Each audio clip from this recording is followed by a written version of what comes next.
Buenas, bienvenidos a Microdiálogos en Línea.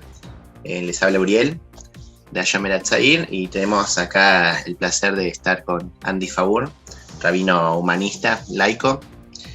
Un gusto tenerte acá. Gracias. Igualmente, Uriel, un gusto estar en este espacio de microdiálogos. Bueno, él desde Jerusalén, yo desde Buenos Aires. Damos inicio a esta charla. Lo presenté, como rabino laico, y entonces todo apunta a preguntarte qué es ser un rabino laico. Ok, que es la pregunta obligatoria, ¿no? Como para empezar este diálogo. Mira, en breve, esto nos puede llevar toda la charla, pero en breve, a pesar de que suena como una contradicción, es algo muy natural esto de ser rabino laico humanista. Rabino, en definitiva, según las fuentes judías, incluso según nuestras tradiciones, rabino es una especie de maestro, de guía, de líder espiritual. Y por la historia de nuestro pueblo, de nuestra cultura, este término se relacionó más, se enganchó más con la visión religiosa de nuestra cultura. Y por eso generalmente tendemos a identificar a un rabino como una persona religiosa, que es lo normal, lo natural, después de que esto sucedió durante muchos, muchos siglos. Pero ¿qué pasa? Nosotros, como judíos laicos humanistas, como judíos culturales, retomamos ese concepto de rabino, de líder, de guía espiritual, y nos preparan, ¿sí? Nosotros hacemos cursos y capacitaciones, y un título incluso tengo, que nos preparan para dirigir en su vida judía al público judío laico. Esa es la idea de ser un rabino laico, ser una persona que pueda ayudar al público judío no religioso a celebrar ceremonias, a celebrar festividades, a estudiar, a aprender, a festejar los Hagim, digamos, todo lo que tiene que ver con la vida judía, pero desde una visión no religiosa, como la llamamos, cultural, algunos la llaman, otros la llaman secular. Pero ese es nuestro cargo, ¿sí? Nuestro rol como rabinos laicos, ayudar a los judíos humanistas, a los judíos culturales, a llevar una vida judía plena, rica e interesante. A lo que me viene a la cabeza, que es gracioso que son por ahora pocos dentro, o sea, comparándose con la comunidad de otros rabinos, pero su público casi que está apuntada a la mayoría de los judíos, como incluso ellos, sin saberlos, como que hay una desproporción. Totalmente, das en un clavo tremendo. Realmente, todavía somos pocos, a pesar de que en Estados Unidos, ¿sabes, Uriel? Es una corriente importante, ¿sí? Con muchas comunidades, mucha actividad. Acá en Israel tenemos, y en países de América Latina en menor medida. Pero es ¿Autodenominados laicos? ¿Quiénes? La movida en Estados Unidos. Sí, o sea, en realidad ellos se llaman más humanistas. Les gusta el concepto Humanistic Judaism. Eso les gusta más. Son judíos humanistas, pero para nosotros, en realidad, por ejemplo, en Uruguay, les gusta más llamar secular. ¿Está bien? Para decirlo. Pero es básicamente, estamos hablando siempre de lo mismo, del judaísmo cultural no religioso. Es básicamente lo mismo, son pequeñas diferencias de idioma, pero básicamente es lo mismo. Sí, se reduce en el sentido a lo cultural. El judaísmo, si querés, en una palabra que es común para todos, el judaísmo como cultura. Eso es lo que nosotros consideramos que es el judaísmo, la cultura del pueblo judío que se desarrolló a través de las generaciones. Perfecto, clarísimo.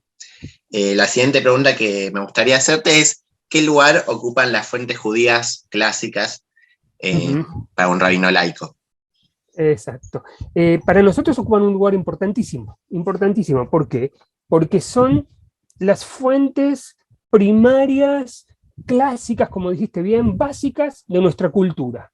La Torá, la Mishnah, el Talmud, los sabios, y así podemos seguir, son parte de nuestra biblioteca judía, como yo digo siempre. Lo que pasa, y acá esta es la diferencia, en la tradición judía, o en lo que se llama la ortodoxia judía, esa biblioteca judía está, digamos, como que está delimitada, ¿está bien? O sea, está como cerrada. La diferencia es que nuestra biblioteca está abierta hasta el día de hoy, ¿está bien? Entonces, incluye las fuentes clásicas, que nosotros las estudiamos y las enseñamos, Torá, Tanaj, Mishnah, Talmud y todas las fuentes clásicas de nuestra cultura, pero le seguimos sumando, y a eso se le suma Spinoza y Hegel no sé, y los pensadores modernos, tanto ortodoxos como no. Entonces, ¿qué pasa? Son parte de nuestra cultura, pero, y esta es la diferencia fundamental, para nosotros son fuente de enriquecimiento, fuente de inspiración y no fuente de autoridad. Esa es la diferencia con nosotros. ¿Por qué? Porque para una persona más tradicional, más ortodoxa, llamémosle, al ser fuentes de origen divino, ¿sí? Son fuente de autoridad. ¿Está bien? Es palabra divina. Fuente de autoridad. Para nosotros no son fuentes de autoridad, son las fuentes de la cultura, son elementos que enriquecen nuestro judaísmo, que nos ayudan a entenderlo, que nos ayudan a entender muchas cosas de cómo comenzó o cómo es, y nos ayudan y nos acompañan en nuestra vida judía sin, sin imponernos cosas. ¿Está bien? Esa es la diferencia. Pero usamos las mismas fuentes que cualquier otro judío. Clarísimo. Bueno, la pregunta siguiente a esta es, ¿de qué forma encara el judaísmo un rabino laico? De una forma que no se incluya a Dios o que no se le dé el papel central que siempre tiene en nuestra festividades, cultura, etc. Eso, o sea, cómo vive con esa dicotomía de correr a Dios de un lugar donde siempre estuvo muy presente. Mira, no lo corremos, simplemente la visión es otra, la perspectiva es otra. ¿Por qué? Porque como decimos, las fuentes, la Torá, el Tanaj, son los mismos, ¿está bien? Yo leo el mismo que lee mi amigo o mi compañero ortodoxo. Simplemente que yo creo en otra cosa. Yo creo que no es un texto divino, ¿ok? Que no es ni inspirado ni escrito, ¿sí? Por fuentes divinas, sino está escrito por seres humanos. Y eso es un punto importante, ¿está bien? O sea, son seres humanos sabios que fueron nuestros antecesores y que vivieron en una época determinada. Nuestra lectura de la fuente es una lectura también contextual, ¿está bien? No solo textual, sino también contextual. La vemos en el momento, en el lugar, en el espacio, en el momento histórico que se escribió y por qué se escribió así, ¿está bien? Y ese es un punto importante. Y la revolución teológica que hizo nuestro pueblo hacia allá por 3000 años más o menos, que fue algo increíble en su época, realmente fue una revolución teológica, puso un personaje literario como fuente central de todo, ¿saben? Y eso lo llamó Dios, ¿sí? Pero si lo leemos de un punto de vista literario, Uriel, ¿está bien? Podemos ver que Dios es un personaje literario dentro de la narrativa bíblica. ¿Entendés? No es que lo corremos, no es que lo sacamos, no es que lo anulamos, lo tomamos como ese personaje literario, ¿sí? Que crearon nuestros antecesores por distintos motivos políticos, teológicos, religiosos, etcétera, etcétera. ¿Sí? Pero o sea, a nivel literario, si vos lo analizas, es un personaje literario más de esta narrativa. ¿Está bien? Que tiene un papel central, como dijiste vos, pero porque los narradores, porque los que escribieron esto, porque los que idearon todo esto, o sea, toda la escritura bíblica, lo pusieron en ese lugar, ¿sí? Lo crearon y lo pusieron en ese lugar. Porque, digamos, como yo digo siempre, ¿no? Muchas veces, ¿dónde está Dios? ¿Dónde existe? ¿Cómo sabemos que existe? Por la Biblia, por la Torá. Si no, no sabríamos que existe, ¿está bien? O sea, en ese sentido es como decís vos, dicotómico, ¿no? Esto de, si no habría Torá, vamos a hacerlo bien esquemático, no habría Dios. Dios como lo conocemos, ¿ok? Entonces digo, en ese sentido lo podemos tomar como un personaje literario que es parte de nuestras fuentes, ¿sí? Pero que no toma ese rol superior, supranatural, por encima de la narrativa, sino que es parte de la narrativa. Claro. Y bueno, enlazando con esto, te quería preguntar si era contradictorio ser judío laico y, por ejemplo, y creer en Dios. No, para nada. Mira, hay que separar las dos cosas, porque vos tocas un punto interesantísimo, Uriel, porque muchas veces se confunde el concepto laico con concepto ateo. ¿Sí? Y no son lo mismo. A veces sí coinciden, obviamente. Muchas veces una persona laica es a la vez atea.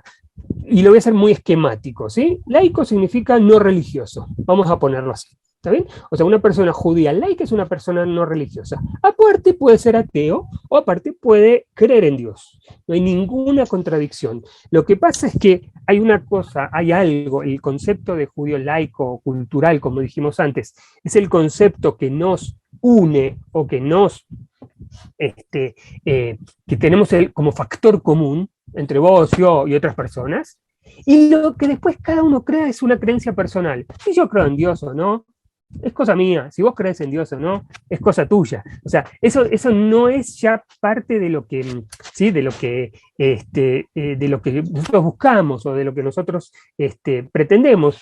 Cada uno con sus creencias son totalmente válidas, legítimas, somos pluralistas también, entonces cada uno puede creer en lo que quiera, por supuesto, simplemente que nosotros buscamos el factor común. Y el factor común es la identificación con el judaísmo como cultura y no la creencia en Dios. Y por eso nuestro judaísmo no es religioso, ¿sí? Porque no te obliga, entre comillas, a una creencia en una divinidad. Sí, te hago una pregunta que tal vez como que pasó en relación a, que un poco también va lo primero, de ser laico es no ser religioso. Tal vez, no sé si o sea, como se entiende así específicamente qué sería no ser religioso. Tal vez mucha gente lo piensa, yo sé que decís que no, como creer en Dios es la religión, tal vez hay otras personas que piensan lo religioso como lo institucional. ¿Querés como explicar tal vez muy sencillamente qué sería no ser religioso? Porque, por ejemplo, institucional porque hay una institución judía laica. Claro. Como siendo rabino, sos... Sí, eso es otra cosa, eso es otro precio, es otra pregunta. A ver, es así. Dado que nosotros consideramos el judaísmo como la cultura y no solo la religión del pueblo judío, está claro, la religión es parte de la vivencia e incluye a parte de nuestro pueblo. ¿Tá? No a todos, incluso a la minoría, como dijiste vos antes.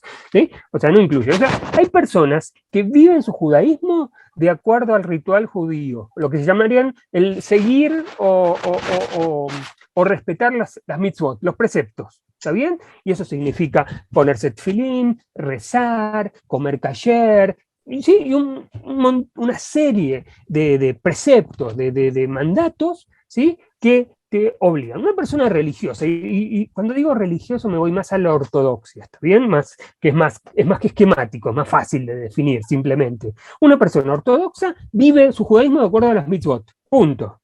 Tiene que cumplirlas, no hay opción, no hay elección, no hay hoy tengo ganas de rezar, hoy no, hoy como cayero no. Claro, es el mandato divino, como bien. Es el mandato divino, no se discute con Dios. No sé, por ahí vos, Uriel, te pones a discutir con Dios, yo no, pero es el mandato divino, no se discute. Y eso es una persona religiosa, ¿está bien? Que son una minoría, y es una minoría importante dentro de nuestro pueblo. La mayoría no basamos nuestro judaísmo en el seguir las mitzvot, en el seguir los preceptos, sino nos basamos o en una vivencia cultural, muchos se llaman tradicionalistas incluso, ¿sí? ¿Qué significa ser tradicionalista? Ahora como justo estamos cerca de las fiestas, ¿no?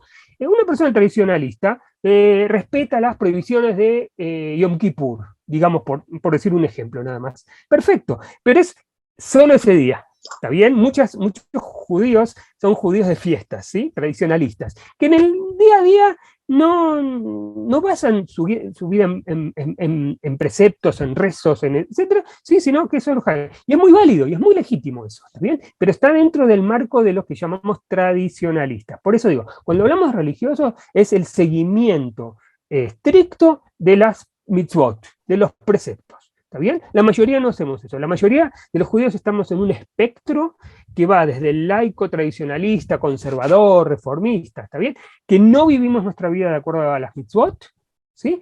Que seguimos tradiciones, que seguimos costumbres, que nos gusta comer o no comemos pan, sí, depende de cada uno, no se come hametz ¿sí? Pan en Pesaj, se ayuna en Yom Kippur, se festejan las festividades, etcétera, etcétera.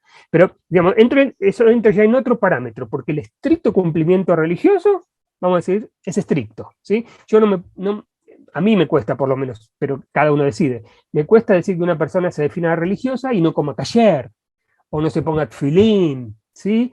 O no cuide Shabbat, porque eso rompe los parámetros básicos, ¿sí? De lo que es el ritual, la religión judía. Pero si uno tiene ganas de respetar Shabbat o comer kasher, pero no su vida se basa en eso, ya entra como se dice, en la regla o en el parámetro más pluralista del judaísmo, más abierto, más dinámico, llamémoslo, y no es tan estricto como es nuestros preceptos. Clarísimo. Pero no habla muy difícil. No, Dale. se entiende. Bueno, como bien sabemos, se vienen fiestas bastante importantes. Rosh Hashanah, Yom Kippur, Sukkot. Una pregunta que te quería hacer es, ¿de qué forma se practica estas festividades siendo judío laico? Vos ya mencionaste igual, tal vez, no sé, para Pesaj, como tal vez incluso es natural como pensarlo, tipo, bueno, nos juntamos a comer con la familia, pero bueno, si hay como algún tipo de reglamentación o... Sí. No, reglamentación no tenemos, porque reglamentación suena duro, ¿no? Suena como, hay que hacer esto.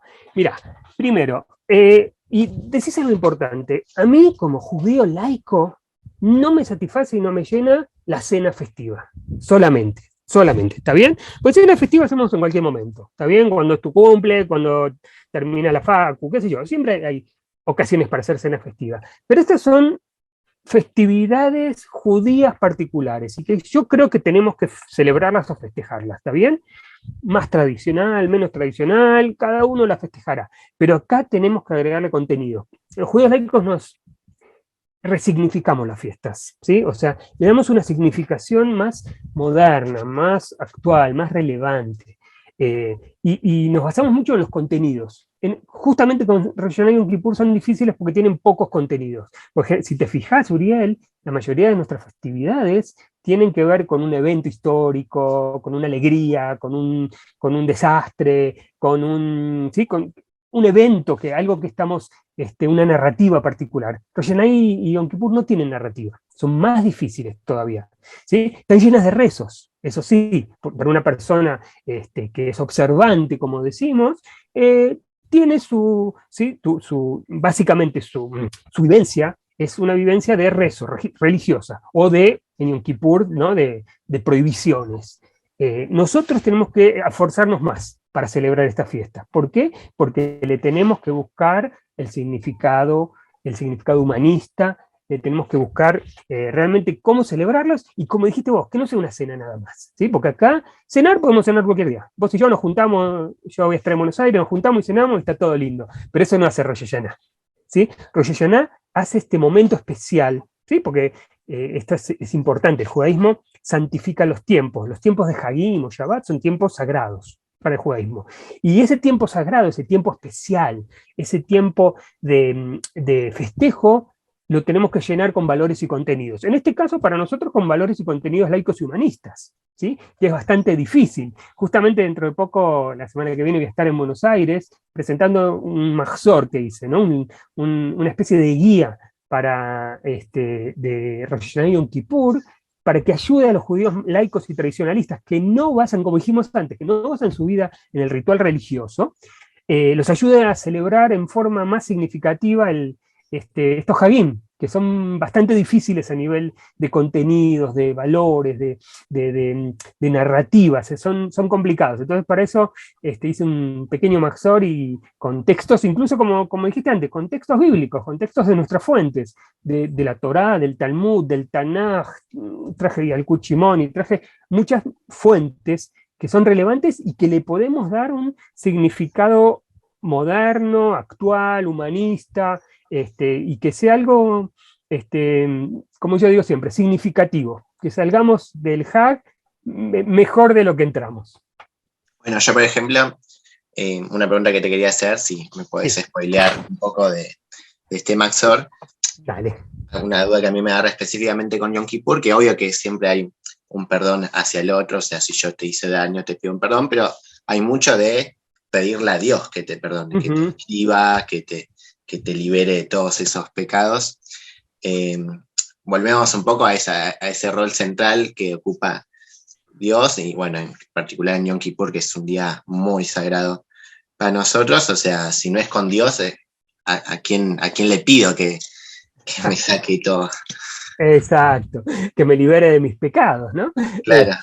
Exacto. Mira, el judaísmo laico es humanista, ¿está bien? Y a diferencia del teocentrismo, como decís vos, ¿sí? En la visión tradicional del judío de judaica es teocéntrica, o sea, Dios está en el centro, la visión humanista pone al ser humano en el centro, ¿está bien? Nuestra visión humanista es el ser humano y la visión humanista judía es el ser humano judío, ¿sí? Vienen juntas. Entonces, ¿qué pasa? Yo creo que Yom Kippur, en este caso puntualmente, como decís bien Uriel, puntualmente nos da una oportunidad como judíos laicos humanistas. ¿Qué significa? Que si alguien cree en Dios o no, como dijimos, es una creencia personal, individual, todo bárbaro. Pero es la oportunidad, ¿sí?, de la reflexión y la introspección, como se dice, ¿no? Son festividades, porque es interesante, también es Yom Kippur, a pesar de que no parece, es Hag, es festividad, también es fiesta, exacto, no es día de duelo, a pesar del ayuno.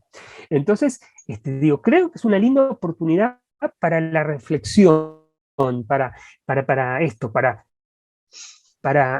llamo con los demás. ¿Sí? Dejamos los teléfonos, dejamos las teles, dejamos todo eso que nos desconecta de la realidad, digamos, vamos a llamarlo así, y nos conectamos entre nosotros, con los seres humanos. Creo que esta es la oportunidad, ¿no?, de aprovecharla, ¿no? Pedir perdón de nuevo, o sea, muchos dicen, no, yo puedo pedir perdón en cualquier momento. Acá es un perdón colectivo, ¿está bien? Que nosotros judíos laicos somos partes de ese perdón colectivo. Lo celebramos de otra manera, ¿está bien? Lo celebramos por ahí sin rezar, sin ayunar algunos. Cada uno lo celebra, ¿sí? O lo marca a su manera. Pero acá creo que es una oportunidad, no sé si exactamente para pedir perdón, pero porque generalmente perdón uno pide en forma inmediata cuando hace algo y no espera un año para que pedir ese perdón o lo perdonen, me imagino, ¿no? Pero sí es una oportunidad de reflexión, creo esta, ¿no? De ver qué pasa alrededor nuestro, y yo lo llamo una oportunidad de, como lo llamamos, de tikkun olam, de ver un poquito más allá y preocuparse, porque esto está bueno la pregunta, porque Yom Kippur, o los Yamim Noraim, todos estos Hagim, Uriel, tienen dos visiones, dos perspectivas. Una es la visión individual, como dijiste, aquí le pido perdón, ¿no? Pero acá es el perdón colectivo, por otro lado, y también hay una visión comunitaria, por eso es el Yom Kippur es el día del perdón colectivo de los judíos, ¿sí? Cada uno pedirá perdón o será perdonado por algo que se ha hecho, pero pedimos todos juntos. Esa es la idea de comunidad, ¿no? De ser todos juntos. Y por otro lado está la parte individual, ¿sí? En donde cada uno tiene que hacer su propia evaluación y ver, ¿no? Justamente es lo que digo, estos son los Hagim del futuro y no del pasado, a diferencia de los otros que recuerdan historias. Nos permite ver para adelante. Ok, a ver qué hice mal, voy a mejorar el próximo año. Perfecto. Y para terminar, te quería hacer una última pregunta, sí, sobre cuál es el marco legal para los rabinos laicos. ¿Existe una halajá, una ley judía laica? Ok, mira, acá sí puede llegar a haber contradicción, ¿sí? Cuando dijimos que rabino laico no había contradicción, por ahí acá sí, pero es una discusión que tenemos nosotros, entre mis colegas, ¿no? Entre nuestros colegas, porque tenemos también como ámbitos, como congresos en donde discutimos estas cosas, absolutamente. Justo en el último discutimos esto, de casualidad, y no te había dicho el spoiler ni nada, justamente. ¿Y la discusión cuál es? Si como judíos laicos, como rabinos laicos, tenemos que tener este marco, ¿está bien? Este marco de acción, lo voy a llamar. No sé si legal porque no tiene que ver con leyes exactamente, pero un marco de acción, ¿no? Si tiene que haber por ejemplo, si tiene que haber acá está, voy a hacer el promo, si tiene que haber un Maxur humanista para todos los judíos laicos del mundo, ¿no? Por ejemplo, o una Gadá de Pesaj, o el Shabbat lo debemos celebrar de una manera determinada. ¿Está bien? como lo hacen todas las corrientes. El resto de las corrientes, que son religiosas, tienen un marco. Exacto, tanto reformistas, conservadores como ortodoxos tienen un marco. Así se hace, el Shabbat se hace así, cada uno a su manera, por supuesto, el Agadá es así, el Sidur es así, Nosotros como laicos tenemos una contradicción o una dicotomía acá. ¿Por qué? Porque al ser laicos somos abiertos, ¿sí? No tenemos un marco legal, como decís vos, determinado. Y la pregunta es, y te la hago a vos como público también por ahí, Uri, si yo vengo y te digo, mira, yo soy rabino laico, esta es la comunidad, el Shabbat lo vamos a hacer así, Pesach lo vamos a hacer así, nuestra Gadá va a tener esto, vamos a leer el Maxor humanista en los Hagim, ¿entendés? O sea, va a venir una persona laica y me va a decir, por ahí, no es una discusión, me va a decir, pero yo soy laico, no, esto no es para mí, ¿está bien? Yo soy laico porque mi judaísmo no está, como se dice, reglamentado, como dijiste antes. No está reglamentado, yo hago lo que quiero cuando quiero. ¿Qué me vas a decir? ¿Cómo hacer Shabbat? Entonces, hay una contradicción. Algunos colegas nuestros dicen o proponen hacer una halajá judía laica. ¿Está bien? O sea, un marco, como dijiste vos, legal, o un marco de acción que esté estipulado en grande, ¿no? Puede ser flexible, pero que nos dé las pautas a los rabinos laicos cómo hacer cada una de las cosas que queremos hacer. Cómo hacer una jupá de casamiento, cómo hacer un bar mitzvah, cómo festejar Shabbat, ¿está bien? Pero entramos en cierta contradicción, porque si por un lado somos laicos abiertos, pluralistas, flexibles, por otra, una halajá te cierra, porque la halajá, la idea es, a pesar de que halajá, el mismo concepto es dinámico, pero bueno, no importa, esa es otra discusión para otra charla. La pregunta es primera pregunta es si es necesario, ¿sí? Si es necesario, ¿quién la hace? Y si quién la hace, ¿quién tiene autoridad para llevarla a la práctica? ¿Entendés? Y acá hay muchas preguntas que se abren sobre esto, y es un debate, Por ejemplo, como te dije, en Estados Unidos está más reglamentado por la forma que son los gringos, bueno, no sé cómo llaman, los gringos, los yanquis o los que sean, de comportarse, ¿sí? de su forma de ser judío. Entonces, ahí las comunidades están más reglamentadas, ya tienen un formato más determinado, que es un formato que, por ejemplo, en América Latina no funcionaría, ¿sí? No funcionaría por la idiosincrasia de la gente. Entonces, es una buena pregunta. ¿Sí? O sea, por ejemplo, yo estoy más con la idea, Uriel, si me preguntas. Eso te iba a preguntar, ¿vos qué pensás? Sí, yo que pienso que es así. No sé si conoces más o menos, pero el movimiento reformista, sí, yo agarraría el modelo de movimiento reformista. ¿Por qué? El movimiento reformista es bastante autónomo, ¿ok? Le da a cada comunidad y a cada rabino la oportunidad, dentro de ciertos marcos, de hacer sus propias alajot, llamémoslo así, ¿sí? De hacer sus propias reglamentaciones, sus propias... Hay cosas comunes, por supuesto, pero tienen bastante autonomía la comunidad del rabino como para decidir cosas dentro de la comunidad. Yo estoy con la visión de que cada comunidad, ¿sí? O sea, se forma una comunidad en Argentina, vamos a decir así, y tiene su rabino laico. Yo creo que la misma comunidad y el rabino tienen que decidir cuál es el formato que tiene que tener esa vivencia comunitaria, ¿entendés? Más autónomo. Que haya un consenso.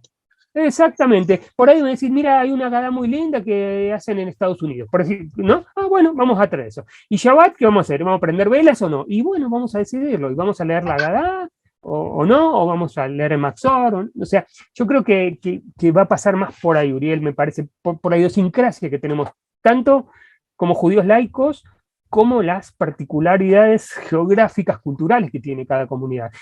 Por eso yo no estoy seguro que tiene que haber una halajá judía laica, tiene que haber un marco general, bien general, ¿no? Que te dé cierta dirección, que te direccione un poquito, pero que haya autonomía de las comunidades. Esa es mi visión, básicamente. Un comentario que piense que me permite hacer es que tal vez una diferencia es que, o sea, que para mí no estaría mal crear esto cierto marco, porque a diferencia tal vez de la ortodoxia, no cumplirla no sería fallarle a Dios, como que por supuesto. Es como algo optativo, eso, como una guía, como algo que tal vez nos ayuda a como, bueno, si lo queremos hacer, hay como alguien que ya lo pensó por nosotros de alguna forma. Exacto, hay como decís vos, siempre que sea incluyente, flexible, ¿no? Que pueda darle respuesta, como decís, a la mayor parte de la gente que quiere participar de eso. ¿sí? Que es difícil, ¿no? O sea, pero sí, exactamente, esa es la idea, básicamente. Bueno, muchas gracias, Andy. Un Súper gusto, interesante. me alegro mucho, Uriel. Bueno, y le decíamos a todos Shana Tová, ¿no? Shana Tová. Que tengan un Shana Tová, un Mar Hatima Tová, y siempre deseando que el año próximo sea mejor que el que pasó.